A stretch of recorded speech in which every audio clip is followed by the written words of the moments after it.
on va demander comment ça fonctionnait l'intervention avec les enfants et les ados avec des troubles d'apprentissage ou des troubles neurodéveloppementaux. Donc, à la base, ce qu'on fait faire, c'est de venir améliorer les fonctions qui mènent à être capable d'apprendre ou d'intervenir. C'est-à-dire, si le but, c'est de devenir meilleur en mathématiques, en lecture ou en compréhension, au lieu de travailler directement ces trois choses-là, bien, on va venir travailler sur comment l'enfant capte l'information, comment l'interaction se fait à travers de son cerveau. Après ça, comment il devient capable de traduire sa pensée en des gestes, donc en des paroles ou en une écriture qui va vraiment refléter sa capacité à comprendre.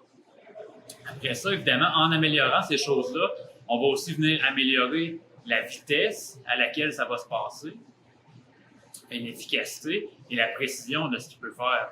Donc, la différence avec faire une activité directement ou faire de l'activité physique à des jeunes avec des troubles neurodéveloppementaux ou des troubles d'apprentissage, c'est surtout que ça va devenir une dépense d'énergie. Donc, ça peut venir calmer le système nerveux, le cerveau, pour arriver à apaiser un peu le comportement de l'enfant, mais par contre, ça ne le prédispose pas à devenir meilleur.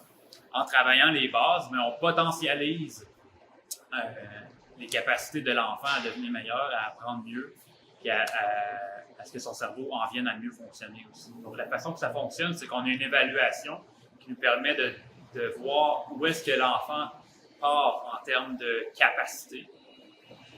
Puis après ça, selon cette évaluation-là, on va progresser selon certaines étapes qui vont permettre à se rendre à ce qu'ils deviennent éventuellement meilleurs dans ce qu'on veut améliorer en termes d'apprentissage, en termes de comportement.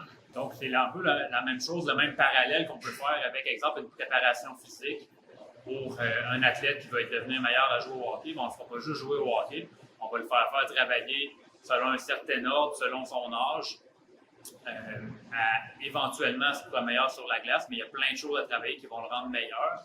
Puis si on fait juste l'entraîner sur la glace, bien, on limite son potentiel à atteindre au lieu de travailler autre chose, puis après ça, qu'on vienne les transférer sur la glace. Donc, en quelque sorte, ce qu'on fait, c'est une préparation à l'apprentissage.